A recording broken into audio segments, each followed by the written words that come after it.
ಇಲ್ಲಿ ಬಂದಂಥ ಎಲ್ಲ ಟಿವಿ ಮಾಧ್ಯಮದವರಿಗೆ ಪತ್ರಿಕಾ ಮಾಧ್ಯಮ ಮಿತ್ರರಿಗೆ ಎಲ್ಲರಿಗೂ ಸಹ ಸ್ವಾಗತ.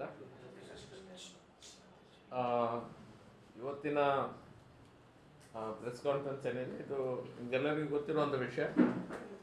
ಕೋಗಿಲೆ ಲೇಔಟಲ್ಲಿ ಏನು ಆಗ್ತಾ ಇದೆ ಇಡೀ ಕರ್ನಾಟಕ ನೋಡ್ತಾನೆ ಇದೆ. ಅಲ್ಲಿ ಬಂದಂಥ ಅಲ್ಲಿ ಯಾರು ಟೆಂಟ್ ಕುಟ್ಕೊಂಡು ಕೂತಿದ್ದಾರೆ, ಅವರಿಗೆ ಅಕ್ರಮವಾಗಿ ಕೂತಿದ್ದಾರೆ, ಅವರಿಗೆ ಮನೆ ಕಟ್ಟಿ ಕೊಡಿಸುವಂಥ ಕೆಲಸ ಈಗ ಸಿದ್ದರಾಮಯ್ಯ ಸರ್ಕಾರ ಮಾಡ್ತಾ ಇದೆ. ಇದರಲ್ಲಿ ನಮ್ಮ ಅಬ್ಜೆಕ್ಷನ್ಸ್ ಏನು ಅಂತ ಹೇಳಿದರೆ, ಒಂದು ಹಿಂದೆ ಅಕ್ರಮ ಒತ್ತುವರಿ ಮಾಡಿ ಅವರನ್ನು ಅಲ್ಲಿಂದ ಖಾಲಿಗೊಳಿಸಿದಂಥ ಕರ್ನಾಟಕದ ಸಾವಿರಾರು ಮನೆಗಳಿದೆ. ಯಾರಿಗೆ ಸಹ ಮನೆ ಕಟ್ಟಿಸುವಂಥ ಕೆಲಸ ಮಾಡಲಿಲ್ಲ ಇವರು ಯಾರು ಸಹ. ಖಾಲಿ ಕೇರಳದಿಂದ ಬಂದಂಥ 4 ಮುಸಲ್ಮಾನರ ಮನೆ ಇಲ್ಲಿ ಇದೆ ಅನ್ನುವಂಥ ಕಾರಣಕ್ಕಾಗಿ ಕೇರಳದ ಪೊಲಿಟಿಕ್ಸಿಗಾಗಿ ಕೇರಳದಿಂದ ಬಂದಂಥ ಪ್ರೆಷರ್ನ ಕಾರಣದಿಂದಾಗಿ ಇಲ್ಲಿ ಈಗ ಪುನಃ ಅವರಿಗೆ ಒಂದು ಹತ್ತಿರದಲ್ಲೇ ಒಂದು 5-6 ಕಿಲೋಮೀಟರ್ ದೂರದಲ್ಲಿರುವಂಥ ಮತ್ತೊಂದು ಪ್ರದೇಶದಲ್ಲಿ ಅವರಿಗೆ ಎಲ್ಲರಿಗೂ ಸಹ ಮನೆ ಕಟ್ಟಿ ಕೊಡುವ ಕೆಲಸಗಳನ್ನು ಸಿದ್ದರಾಮಯ್ಯ ಸರ್ಕಾರ ಮಾಡ್ತಾ ಇದೆ. ಸರ್ಕಾರ ಬಂದು 2.5 ವರ್ಷ 3 ವರ್ಷ ಅಥವಾ ಹತ್ರ ಆಗ್ತಾ ಇದೆ. ನಾವೊಂದು ಎಲ್ಲ ಪಂಚಾಯತ್ನಿಂದ ಮತ್ತು ಕಾರ್ಪೊರೇಷನ್ನಿಂದ ನಾವು ನಮ್ಮ ಡಿಮಾಂಡ್ಸನ್ನು ಇಡ್ತಾ ಇದ್ದೇವೆ. ತುಂಬ ಜನ ಮನೆಯನ್ನು ಕೇಳ್ಕೊಂಡು ಬರ್ತಾ ಇದ್ದಾರೆ. ತುಂಬ ಬಡವರು BPL ಕಾರ್ಡ್ನಲ್ಲಿ ಇರುವಂಥವರು ಮನೆ ಕೊಡಿಸ್ಬೇಕನ್ನುವಂಥ ಬೇಡಿಕೆಯನ್ನು ಇಡ್ತಾ ಇದ್ದಾರೆ. 2.5 ವರ್ಷಗಳಿಂದ ಒಂದೇ ಒಂದು ಮನೆಯನ್ನು ನಮ್ಗೆ ಯಾರಿಗೆ ಸಹ ಇಷ್ಟು ತನಕ ಕೊಡಲೇ ಇಲ್ಲ. ಕಾಂಗ್ರೆಸ್ MLAಗಳಾಗಲಿ BJP MLAಗಳಾಗಲಿ ಯಾರಿಗಾಗಲಿ ಕರ್ನಾಟಕದ ಜನರಿಗೆ ಇಷ್ಟು ತನಕ ಒಂದೇ ಒಂದು ಮನೆ ಕೊಡಲಿಲ್ಲ. ನನ್ನ ಕ್ಷೇತ್ರದಲ್ಲೇ ನನ್ನ 13 ಗ್ರಾಮ ಪಂಚಾಯತ್ನಲ್ಲಿ ನಾವು ತುಂಬ ಪ್ರೆಷರಲ್ಲಿ ಜಾಗವನ್ನು ತೋರಿಸಿಕೊಟ್ರು ಸಹ ಈ ಜಾಗದಲ್ಲಿ ಕೊಡ್ಬೋದು ಅನ್ನುವಂಥ ಮಾಹಿತಿಯನ್ನು ಕೊಟ್ಟರು ಸಹ, ಜಾಗ ನಾವು ಕೊಟ್ಟರು ಸಹ ಸರ್ಕಾರದಿಂದ ಯಾವುದೇ ಫಂಡನ್ನು ಅದಕ್ಕೋಸ್ಕರ ಅವ್ರು ರಿಲೀಸ್ ಮಾಡ್ತಾ ಇಲ್ಲ, ಪ್ರೊಸೆಸಿಂಗ್ ಸಹ ಮಾಡ್ತಾ ಇಲ್ಲ. ಇದರಲ್ಲಿ ಕೋಗಿಲೆ ಲೇಔಟ್ನ ವಿಶೇಷತೆ ಏನಂತ ಹೇಳಿದ್ರೆ, 2023ರಲ್ಲಿ ನಾವು ಗೂಗಲ್ ಮ್ಯಾಪಿಗೆ ನೀವು ರಿವರ್ಸ್ ಆಗಿ ನೋಡಿದರೆ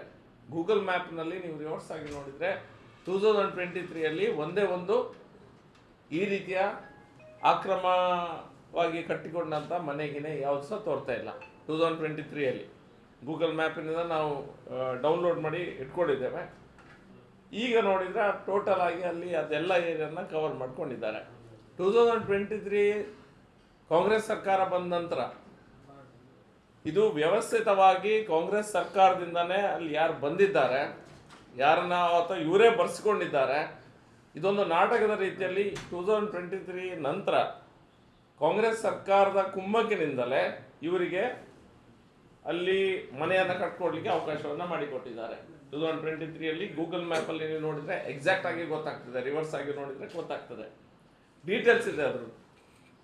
ಈಗ ಅವರೇ ಅದನ್ನು ತೆರವುಗೊಳಿಸೋದು, ಪುನಃ ಅವರಿಗೆ ಮತ್ತೊಂದು ಕಡೆ ಮನೆ ಕಟ್ಟಿಸ್ಕೊಡೋದು. ಬೇಸಿಕಲಿ ಅವ್ರ ಹತ್ರ ಎಲ್ಲಿಂದ ಬಂದವರು, ನಮ್ಮ ಒಂದು ಗ್ರಾಮದಿಂದ ಮತ್ತೊಮ್ಮೆ ಗ್ರಾಮದವರು ಬಂದರೂ ಸಹ ನಮ್ಮ ಗ್ರಾಮದಲ್ಲಿ ಕೊಡಲಿಕ್ಕೆ ಕಷ್ಟ ಆಗ್ತದೆ. ಒಂದು ಗ್ರಾಮದಲ್ಲಿ ಮತ್ತೊಂದು ಗ್ರಾಮದವರು ಬಂದು ಜಾಗ ಅಥವಾ ಮನೆ ಕೇಳಿದರೆ ನಮ್ಗೆ ಕೊಡಲಿಕ್ಕೆ ಕಷ್ಟ ಆಗ್ತದೆ. ಇದು ಇವರು ಹೊರ ರಾಜ್ಯದಿಂದ ಬಂದಿದ್ದಾರಾ ಅಥವಾ ಬಾಂಗ್ಲಾದೇಶದಿಂದ ಬಂದಿದ್ದಾರಾ, ಎಲ್ಲಿಂದ ಬಂದಿದ್ದಾರೆ ಅಂತ ವೆರಿಫಿಕೇಶನ್ ಸಹ ಮಾಡಿದೆ. ನೀಜರ್ಕ್ ರಿಯಾಕ್ಷನಲ್ಲಿ ಯಾರೆಲ್ಲ ಅವರನ್ನು ಅಲ್ಲಿಂದ ಒತ್ತುವರಿ ಮಾಡಿಕೊಂಡು ಅವರನ್ನು ಜಮೀನಿಂದ ಏಳಿಸ್ತಾ ಇದ್ದೀರೋ ಅವರಿಗೆ ಇಮಿಡಿಯೇಟಾಗಿ ಕೊಡುವಂಥ ಕೆಲಸ ಸರ್ಕಾರ ಮಾಡ್ತಾ ಇದೆ. ಸೋಷಿಯಲ್ ಮೀಡಿಯಾದಲ್ಲಿ ಅಸ್ಸಾಂನಲ್ಲಿರುವಂಥ ಬಾಂಗ್ಲಾದೇಶಿ ರೆಫ್ಯೂಜಿ ಒಬ್ಬರು ಏನು ಆಡಿಯೋ ಒಂದು ವಿಡಿಯೋ ಇದನ್ನು ಕೊಟ್ಟಿದ್ದಾರೆ, ನೀವೆಲ್ಲ ನೋಡಿರ್ಬೋದು. ಅಸ್ಸಾಮಲ್ಲಿ ಕಷ್ಟ ಆಗ್ತಾಯಿದೆ, BJP ಸರ್ಕಾರ ಇದೆ, ಇಲ್ಲಿ ವಲಸಿಗಾರರಿಗೆ ಅವಕಾಶ ಮಾಡಿಕೊಡೋದಿಲ್ಲ, ನಾವೆಲ್ಲರೂ ಸಹ ಬೆಂಗಳೂರಿಗೆ ಹೋದರೆ ಒಳ್ಳೆಯದು ಅನ್ನುವಂಥ ಮಾತನ್ನು ಸಹ ಆ ವಿಡಿಯೋದಲ್ಲಿ ಹೇಳಿದ್ದನ್ನು ನಾವು ನೋಡ್ತಾ ಇದ್ದೇವೆ. ನಮ್ಮ ಪ್ರಶ್ನೆ ಇಷ್ಟೇ, ಸಿದ್ದರಾಮಯ್ಯನವರ ಮೂಡಾ ಸೈಟಲ್ಲಿ ಹೋಗಿ ನಾವೇನಾದರೂ ಟೆಂಟ್ ಹಾಕಿ ಕೂತ್ರೆ ನಮಗೆ ಬೇರೆ ಮನೆ ಕಟ್ಟಿಸಿ ಕೊಡ್ತಾರಾ, ಅಥವಾ DK ಶಿವಕುಮಾರ್ ಮತ್ತು ಜಮೀರ್ ಅವರ ಎಷ್ಟು ಮನೆ ಇದೆ ಅಥವಾ ಅವ್ರದ್ದು ಎಷ್ಟು ಆಸ್ತಿ ಇದೆ ಅದರಲ್ಲಿ ಪಬ್ಲಿಕ್ ಹೋಗಿ ಕೂತ್ರೆ ನಮಗೆ ಬೇರೆ ಮನೆಯನ್ನು ಇವರು ಕಟ್ಟಿಸಿ ಕೊಡ್ತಾರಾ?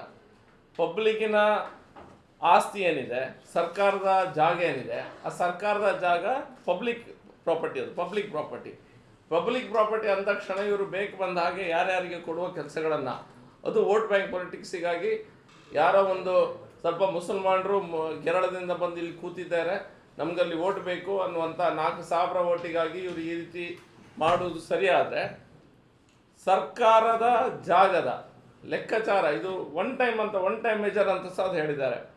ಈ ಸತಿ ಏನು ಜಾಗವನ್ನು ಕೊಡ್ತಾ ಇದ್ದಾರೆ, ಹೊಸ ಮನೆಯನ್ನು ಕಟ್ಟಿಸಿ ಕೊಡ್ತಾ ಇದ್ದಾರೆ, ಅದು ಒನ್ ಟೈಮ್ ಮೆಜರ್ ಅಂತ ಹೇಳ್ತಾ ಇದ್ದಾರೆ. ಅಂದರೆ ಇನ್ನು ಮುಂದಕ್ಕೆ ನಾವ್ಯಾರು ಕರ್ನಾಟಕದವರು ಆ ರೀತಿಯ ಆಕ್ರಮ ಮನೆ ಕಟ್ಕೊಂಡ್ರೆ ಅವರನ್ನು ಒತ್ತುವರಿಯನ್ನು ಬಿಡಿಸಿದ ಅವ್ರಿಗೆ ಮನೆ ಕಟ್ಟಿಸಿ ಕೊಡುವುದಿಲ್ಲ.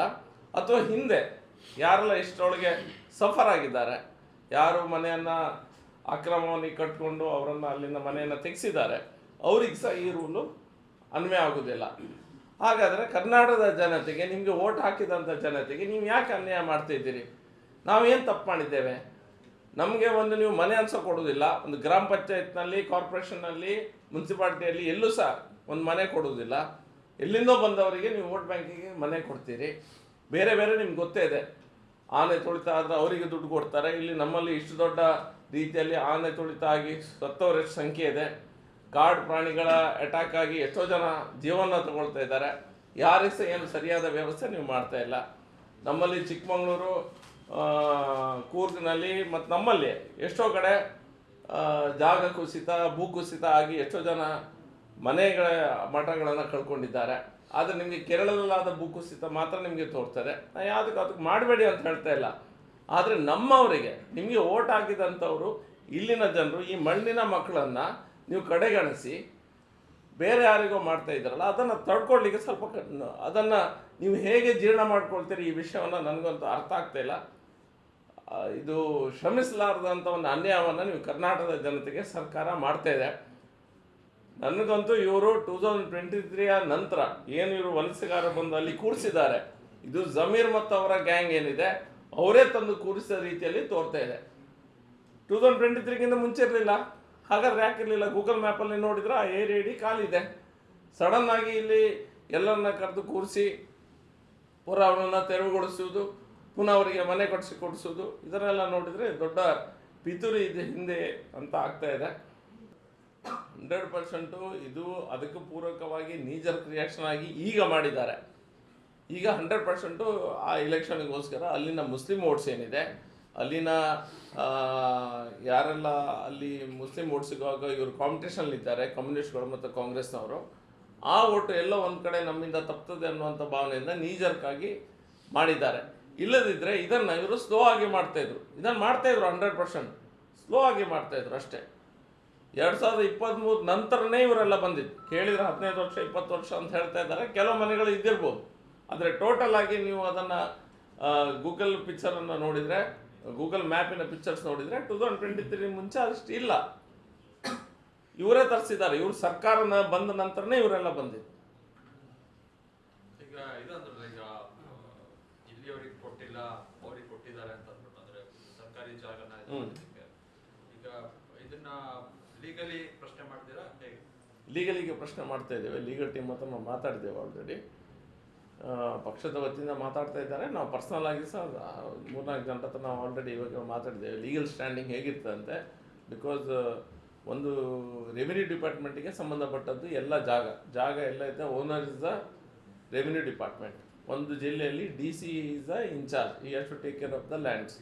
ಅಲ್ಲಿ ಅದು ಹೇಗೆ ಮಾಡ್ತಾ ಇದ್ದಾರೆ, ಒನ್ ಟೈಮ್ ಮೆಜರ್ ಮಾಡಲಿಕ್ಕೆ ಅವಕಾಶ ಉಂಟಾ ಇಲ್ವಾ ಅದನ್ನು ನೋಡಬೇಕು. ಲೀಗಲಿ ಕ್ಯಾಬಿನೆಟ್ಟು ಒಂದು ಡಿಸಿಷನ್ ತೆಗಿಲಿಕ್ಕೆ ಅವಕಾಶ ಇರ್ತದೆ ಈ ರೀತಿಯಾಗಿ.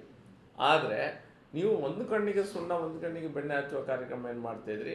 ಅದರ ಒಂದು ವೇಳೆ ಲೀಗಲ್ ಸ್ಯಾಂಟಿಟಿ ಇದ್ರೂ ಸಹ, ಲೀಗಲಿ ನಿಮಗೆ ರೆಸ್ಕ್ಯೂ ಆದರೂ ಸಹ, ನೀವು ಈ ಪಾಯಿಂಟಲ್ಲಿ ರೆಸ್ಕ್ಯೂ ಆದರೂ ಸಹ ಉಳಿದವರಿಗೆ ಅನ್ಯಾಯ ಮಾಡ್ತಾಯಿದ್ರಿ. ನಮ್ಮಲ್ಲಿ ಎಷ್ಟು ಜನ ಇದ್ದಾರೆ? ನೀವು ಮುಖ್ಯವಾಗಿ ಮತ್ತೊಂದು ಪಾಯಿಂಟು, 94C ಮತ್ತು 94CC ಇನ್ನೂ ಸಹ ಸರ್ಕಾರ ಓಪನ್ ಮಾಡಲಿಲ್ಲ. ಎಷ್ಟೋ ಜನ ಗೌರ್ಮೆಂಟ್ ಜಾಗದಲ್ಲಿ ಬೇರೆ ಕಡೆ ಹಳ್ಳಿಗಳಲ್ಲಿ ಬೇರೆ ಕಡೆಯಲ್ಲಿ ಮನೆ ಇಲ್ಲದವರು ಮನೆ ಕಟ್ಟಿಕೊಂಡು ಕೂತ್ಕೊಂಡಿದ್ದಾರೆ. 94CC ಓಪನ್ ಮಾಡಿದರೆ ಅವರಿಗೆ ಅಪ್ಲೈ ಮಾಡಲಿಕ್ಕೆ ಅವಕಾಶ ಸಿಗ್ತದೆ. ನೀವು ಅಪ್ಲೈ ಮಾಡಲಿಕ್ಕೆ ಇಡೀ ಕರ್ನಾಟಕದವರಿಗೆ ಎಲ್ಲೂ ಸಹ ಅವಕಾಶ ಮಾಡಿ ಕೊಡ್ತಾ ಇಲ್ಲ. ಆದರೆ ಕೇರಳದಿಂದ ಬಂದಂಥ ಅಥವಾ ಬಾಂಗ್ಲಾದೇಶದಿಂದ ಬಂದಂಥ ಮುಸಲ್ಮಾನರು ಯಾರಿದ್ದಾರೆ ಅವರಿಗೆ ನೀವು ಇಮಿಡಿಯೇಟಾಗಿ ಮನೆ ಕಟ್ಟಲಿಕ್ಕೆ ರೆಡಿ ಮಾಡ್ತೀರಿ.